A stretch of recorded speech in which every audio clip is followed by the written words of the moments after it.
Ini milikmu, kamu kan anakku. Dit zijn toch ook jouw eigendom? Jij bent mijn zoon. Betul nggak papanya ngomong seperti itu? Toch niet dat de vader eigenlijk zoiets zegt.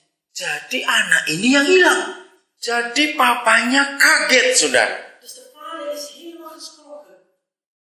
Karena dia tidak nyangka kalau anak pertamanya tidak menaruhkan diri, menempatkan diri sebagai anak, tapi sebagai hamba. Hij had nooit verwacht dat zijn eerste zoon zichzelf geplaatst heeft. Ngerti hal ini, saudara? Begrijpt u dit? Maka itu jangan saudara mengenal Papa di surga dengan konsep agama. Dus laat het niet zo zijn dat uw vader in de hemel deze manier, religieuze manier. Konsep agama menempatkan Tuhan itu Tuhan. De concept van een religie die plaatst de Heer als een Heer. Dan kita ini hamba. En wij als een Harus nyembah-nyembah. we moeten zo buigen. Harus buat ini, buat itu. Je bent verplicht om dit en dat eerst te doen. Lihat semua agama kan begitu. Kijk naar alle religieën. Setiap bulan ada upacara tertentu. Je hebt ceremonieën, maandelijkse ceremonieën. Harus memberikan persembahan sesuatu. Je moet offeranden geven. Lalu setiap tahun pada bulan tertentu harus begini, harus begitu. En jaarlijks op bepaalde maanden moet je dit en dat. Selama kekristenan kita masih pakai konsep agama, kita nggak akan kenal siapa Papa itu. Zolang wij in onze christelijke beleving dat concept gebruiken, zullen we nooit ons. Nah, ini yang kita harus tahu. Dit moeten we heel. Bahwa kita ini anak, dia itu Papa. Dat wij kinderen zijn en hij is onze papa. Dia harus kita kenali sebagai Papa yang baik. Hij moet gekend worden door de kinderen als een goede vader. Karena kalau kita tidak mengenal dia sebagai Papa, Want als wij hem niet kennen als een papa, maka semua konsep kita tentang dia pasti salah. betekent dat alle concepten die wij houden over hem, dat zijn verkeerde concepten. Dia itu Papa yang sangat baik. Hij is een hele goede papa. Mari kita lihat Kejadian pasal yang ke-4. Laten we Genesis 4 openen. Kisah Kain dan Habel. Kain en Abel. Sampai hari ini masih banyak konsep yang salah tentang mereka berdua. Tot de dag van vandaag zijn er verkeerde concepten in de ronde gegaan over die. Bahkan yang sering saya dengar adalah mereka sering banyak ambaton mengajarkan karena Kain salah mempersembahkan. Habel itu betul. De verkeerde concept ging als volgt. Vele predikingen zeggen dat Kain de verkeerde soort geofferd had, terwijl Abel de juiste offersoort gegeven had. Padahal bukan soal persembahannya. Terwijl daar gaat het niet om. Sangat salah kalau kita mengatakan bahwa Tuhan lebih senang persembahan yang hidup daripada yang mati, yaitu tumbuh-tumbuhan atau hasil panen itu. Het is een foute concept dat de Heer liever een levende offer heeft dan een plantaardige offer. Nee, dat is verkeerd. Yang terjadi adalah Habel mempersembahkannya dengan hati.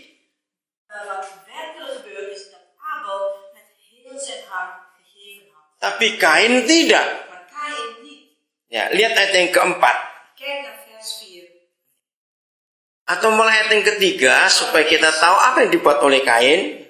Vers 3. Ya, silakan dibaca bahasa Belandanya. Na een tijd nu bracht Kain van de vruchten der aarde aan de Heer een offer.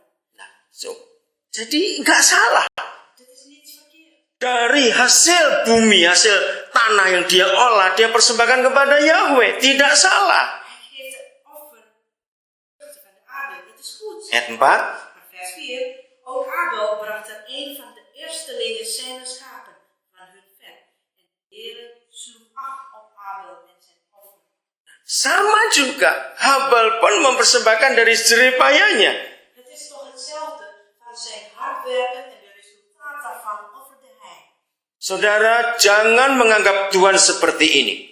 Laat het niet zo'n concept van God hebben. Siapa yang memberi persembahan lebih banyak, itu pasti lebih sayang Tuhan. Wie een meer offer geeft, dat wordt meer geliefd. No, het is niet zo.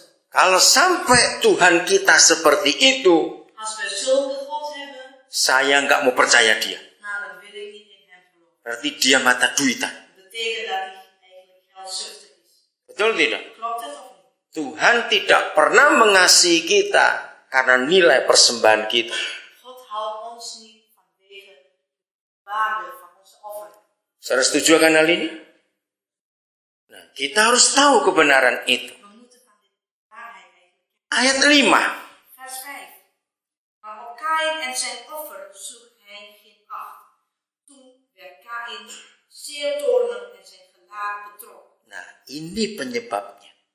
Dit is nou de oorzaak. Hatinya yang tidak beres. Zijn hart. Bukan karena persembahannya yang salah. Niet over de verkeerde offer. Hatinya yang tidak beres. Zijn hart was niet in orde. Siapa masih ingat di Matius pasal 5? Wie herkent nog Mattheüs 5? Tuhan Yesus berkata bahwa kalau kamu mempersembahkan sesuatu kepada Tuhan, Want als je iets offer aan de Heer gegeven hebt, lalu kamu teringat ada sesuatu di hati saudaramu tentang kamu. dan denk je terug aan het hart van je broer. Koestert misschien een wrok tegenover u. Sampai hari ini masih banyak orang Kristen salah baca ayat itu. En vaak begrijpen ze het verkeerd, dit vers. Dikatakan kalau hatimu ada sesuatu yang nggak beres. Wordt gezegd, als er in je hart niet in orde is. Bukan itu, saudara. Nee, daar gaat het niet om. Kalau kamu tahu di hati saudaramu ada sesuatu tentang kamu, Als je weet dat in het hart van je broeder of je zuster iets tegen jou zit. luar biasa ini, saudara. Sluit gewoon. Nah, ini yang menyebabkan persembahan Kain tidak diterima oleh Tuhan. Dit is nou de oorzaak waarom de offer van Kaïn niet ontvangen is. Bukan bentuk persembahannya, Niet de vorm van de offer. yaitu dari binatang ataupun dari tumbuh-tumbuhan, bukan. De ene van dierlijk vet, de andere van plantaardig. Tapi dari hatinya. Maar het gaat over de orde. Oke, ayat yang ke-6, masih ayat pasal 4 kita Kejadian. Nog steeds bij Genesis 5, 4, Ayat yang ke-6, vers 6. En de Heere zeide tot Kaïn, waarom zijt gij toornig? jelas bukan? Dit is heel duidelijk. Apanya yang menyebabkan Tuhan gak menerima persembahan Kain? Wat is de oorzaak waarom de Heer dat niet geaccepteerd had? Karena hatinya panas dan mukanya jelek sekali itu orang. Omdat zijn hart niet in orde is en zijn gelaat was zo betrokken. Bukan jelek karena dia nggak pakai make up, Het is niet zo dat hij een lelijk gezicht heeft omdat hij zich opgemaakt karena hatinya yang jahat. Maar er zitten kwade bedoelingen in zijn hart. Lihat ayat 7. Kijk naar 7, vers 7. Ayo, sebelum kita baca ayat 7, masing-masing periksa hati kita. Maar voordat wij dit lezen, kijk eerst naar uw hart. Ayo, ada apa di hati kita? Wat leeft er in je hart? Jujur ya. Wees eens eerlijk. Awas, jangan sembunyi-sembunyi. Ga niet stiekem dit verbergen. Kita boleh senyum kiri kanan, tapi hati kita sakit, Tuhan tahu. We kunnen zoveel glimlachen verspreiden in de hele ruimte, maar we koesteren eigenlijk wrok. Amen. Dat weet de Heer ook. Lihat ayat 7. Kijk naar vers 7. Mocht gij het niet opheffen indien gij goed handelt, doch indien gij niet goed handelt, ligt de zonde als een belager aan de deur, wiens begeerte naar u uitgaat.